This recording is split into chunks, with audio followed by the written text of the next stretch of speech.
Thank you, Terry. Can everyone see my screen now?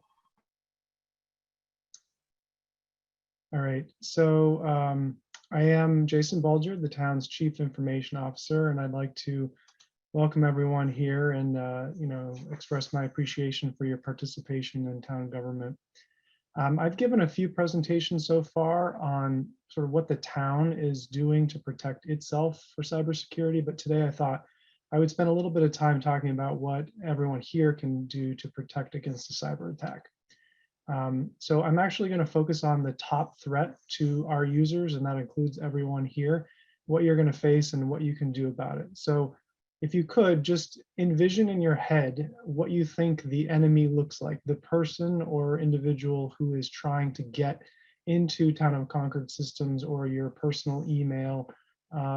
When I did this exercise initially, I might have thought of somebody like this: a programmer, a coder who's going through lines of an application trying to find a vulnerability and deconstruct it so that they can hack into something. This is kind of what the media portrays in TV and movies as to how people break into things. But in fact, this is far less common an attack vector these days.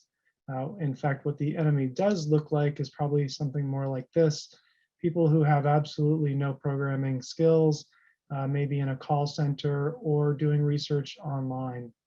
And the type of attack that I'm referring to here is a social engineering attack.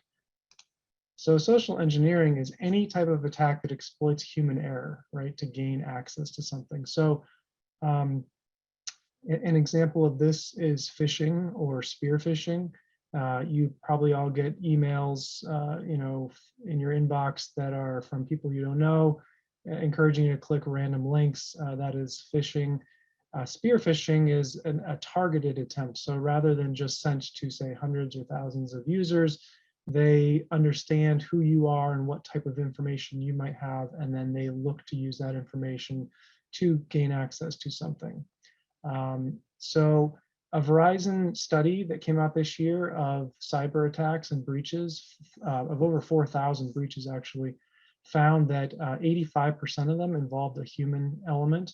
And of those, 43% started as social engineering attacks, which was the largest vector. One other thing I'll point out, I've learned recently, another term is whaling. So you've got phishing, spear phishing, and whaling. Whaling is going after the high level targets within an organization, like a CEO or CFO. So let me just show you a quick example of something that happened very recently. This is the town of Peterborough, New Hampshire. And in August of this year, it was announced that Peterborough was hacked out of $2.3 million in a classic social engineering scheme. Now, the headline is always hacked. And again, we call up that notion of a programmer who is trying to break into systems. But this attack actually illustrates what I'm talking about. So routinely, the town made a $1.2 million transfer to the school district for busing and other fees. And they were also in the middle of a large construction project where they had to make routine financial transfers to a contractor. One of the members of the finance team received an email asking them to update the ACH information for that month's transfer. And they made the changes and then sent $2.3 million to an unauthorized third party.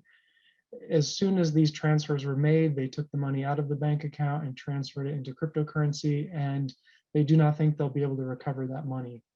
Also, because the transfer was made willingly by staff, their insurance is not at this point covering that.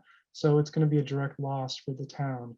So you can see that there are real world implications for these types of attacks. And, I think sometimes we read about these things and we think, this would never happen to us, or I would never do that. But I think before we throw stones in our glass house, you have to remember that these are not just, random emails that people receive. These are professionals who now will look to find out all the information they possibly can about an individual or a team, understand the organization, and then craft a way to sort of get into a system or gain access to something that they wouldn't otherwise.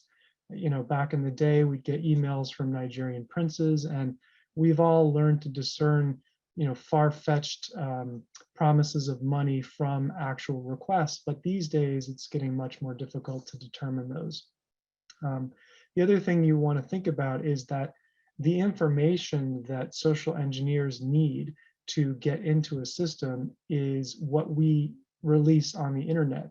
And a business might release far less than a public organization like the town of Concord that by law and also as a best practice tries to get as much information to the public as possible.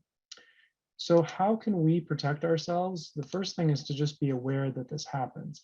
Not only does it happen in Peterborough, but we get phishing emails and spear phishing emails routinely in the town of Concord. And that will include some of you board and committee members. It's important to double check with a third party anytime you get something suspicious. So if you get a request that seems unusual or is outside of the bounds or claims to be coming from somebody's personal email account rather than their official town email account, it's always best to pick up the phone or reach back out to that individual or another third party just to make sure that they really initiated the contact. The next thing you can do is make sure you have controls in place to prevent abuse. In addition to receiving a message, you want to make sure that any process change results in going through certain steps that can prevent those types of abuse. So in the case of Peterborough, when they received that request, it should have gone to several people to vet, and they should have looked to make sure that the account numbers were valid and reached out to these individuals. But those protocols either didn't exist or they weren't followed. So wherever you can think of additional controls to prevent abuse, those should be in place.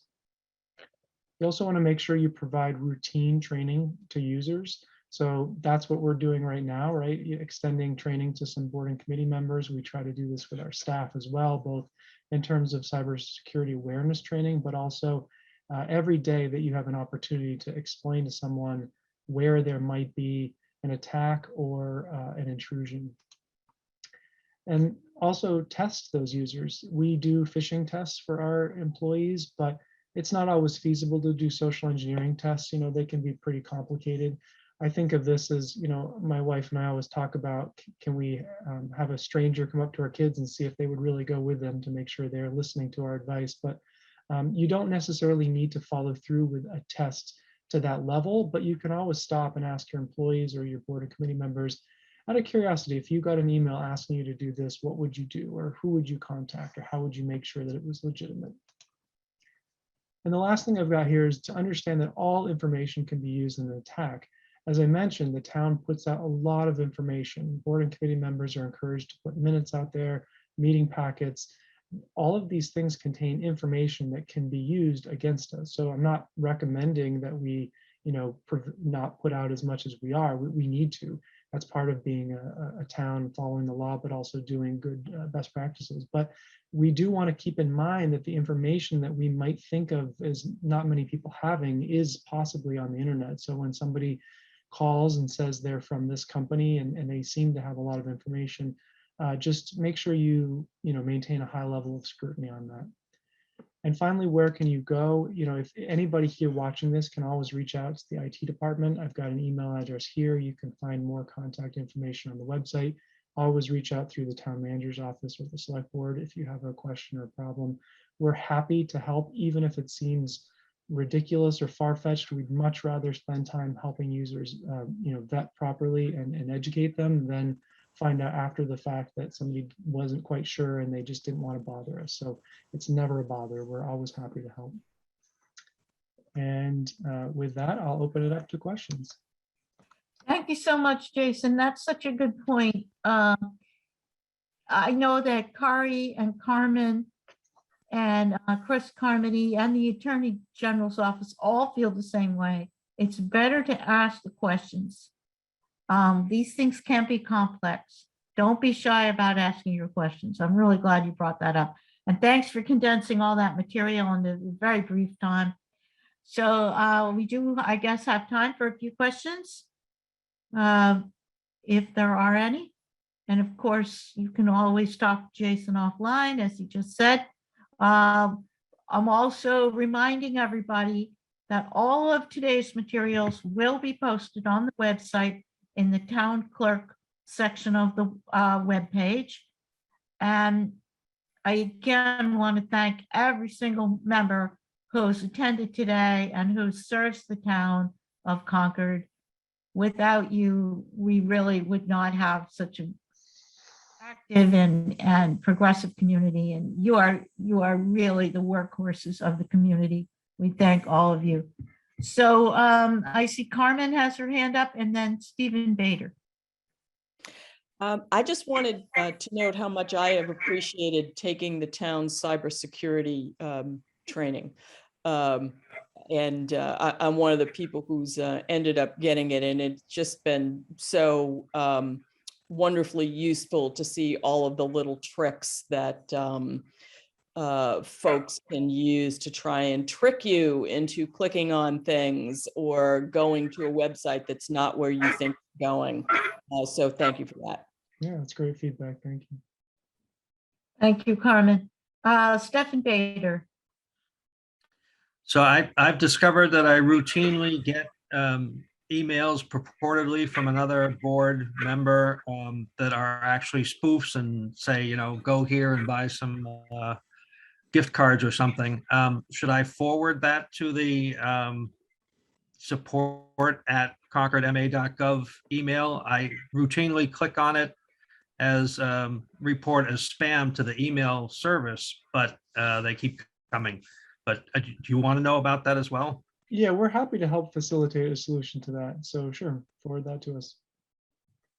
Okay, thank you.